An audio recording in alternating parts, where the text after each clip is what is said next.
This is Banjo, and today I'm going over infrared guided missiles and the MiG-21Bis for DCS World. In the Mission Editor, or the Rearming tab, we're able to see under the Air-to-Air category we have an assortment of missiles available. Today I'll be going over the R3S, the R13, the R55, and the R60. The first step to conduct the attack is to set the weapon's master mode into Air-to-Air in the upwards position, followed by setting the missile type selector into IR in the upwards position.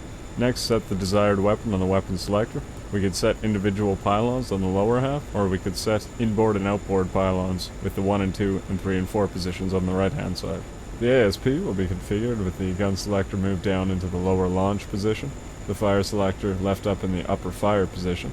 The auto manual selector can be left in automatic, although if it's used in manual, be sure to zero out the weapon's intercept angle. When carrying R55 or R60 IR missiles, seeker lock can be indicated by the indicators that are to the left of the accelerometer. We can see there's 2 indicators for the R55 and 1 indicator for R60 missiles. So in addition to hearing the tone, we can verify that we have a seeker lock by confirming that the indicators for the chosen missile have been illuminated.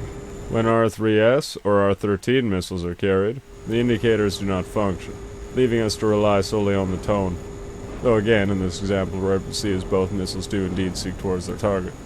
At this point, I have an example of an attack using R13 and R60 missiles. As we're able to see, the missiles are not all aspect. I'll have to get behind the enemy in order to get a seeker lock on the target before I can fire the missiles. The R13s I'm carrying are longer range rear aspect only, while the R60 is rear aspect only. It's less limited than the R13, allowing for shots at a further angle outside of rear aspect than either the R3 or R13 or R55 missiles can provide. Once I get behind the Tiger II and close the range, I hear tone, so I fire an R13 at him. The missile seeks true and strikes the target, although only wounding him. At this point I follow up the attack using the second R13. The payload on the missiles carried by the MiG is quite small, so be sure to follow up your attack and be sure the enemy's dead, as he can come around and strike you when you thought you had already killed him. At this point I get behind the enemy again and I hear tone, so I fire the second R13. The missile seeks towards the target, although the target has the sun at his back and the missile spoofed by the sun. So always be sure to hold your fire when the target has the sun at his back and wait for a clearer shot against a cooler background.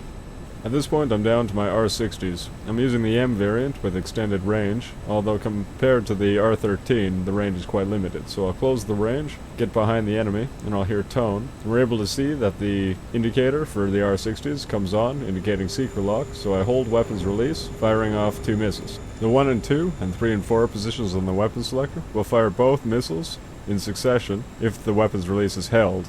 The range at which you can expect to achieve a seeker lock will vary depending on many factors, including altitude, aspect, the enemy's thrust, etc.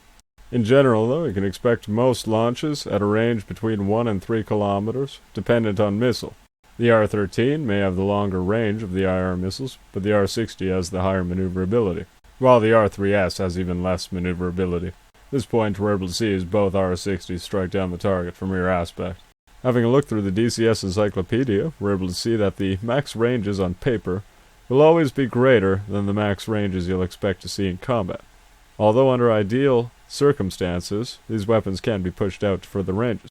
In this example, I have a Tiger II running full throttle, and we're able to see at about a range of 10 kilometers, one set of missiles does track towards the target while the other fails to track. The only difference in these examples to the previous examples are the fact that the target is not maneuvering and he's running full throttle, cold away from me. We're also able to see the max range of the R13s displayed here while the R60s run out of energy and fall out of the sky. So for general purposes, the R60 is the superior missile, although the R13 with its superior range is still quite useful.